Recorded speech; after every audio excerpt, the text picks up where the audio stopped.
கர்த்தரின் பரிசுத்த நாமத்துக்கே ஸ்தோத்திரம் உண்டாவதாக.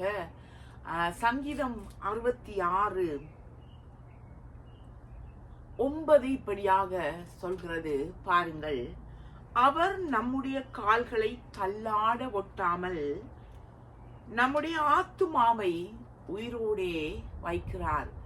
அவர் நம் கால்களை தள்ளாட ஒட்டாமல். ஆம் பிரியமான சகோதரா சகோதரி, நாங்கள் ஒரு மாதத்தை முடித்து புதிய மாதத்துக்குள் கடந்து செல்ல போகிறோம். ஜூன் மாதத்துக்குள் பாருங்க, கர்த்தர் நடத்திய விதங்களை பாருங்க. நாங்கள் விழுந்து விடாத படிக்கு, எங்கள் கால்கள் தள்ளாட ஒட்டாத படிக்கு, இந்த மாதம் முழுக்க எத்தனையோ பாடுகள், பிரச்சனைகள், வேதனைகள், துன்பங்கள் வந்த போதிலும் நிலை குலைந்து விடாதபடிக்கு எங்கள் கால்களை அவர் தள்ளாடி போக விடவில்லை அல்லவா? எங்களை பாதுகாத்தார் அல்லவா?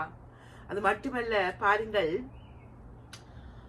நம்முடைய ஆத்துமாவை உயிரோடு வைத்திருக்கிறார். என்று நாங்கள் உயிரோடு ஜீவனோடு இருக்கிறோம்.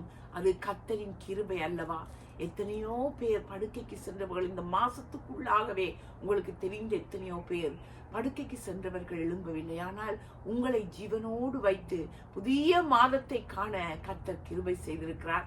எங்கள் கால்கள் விழுந்து விடாதபடி, தள்ளாடி விடாதபடிக்கு கர்த்தர் எங்களை காத்திருக்கிறார்.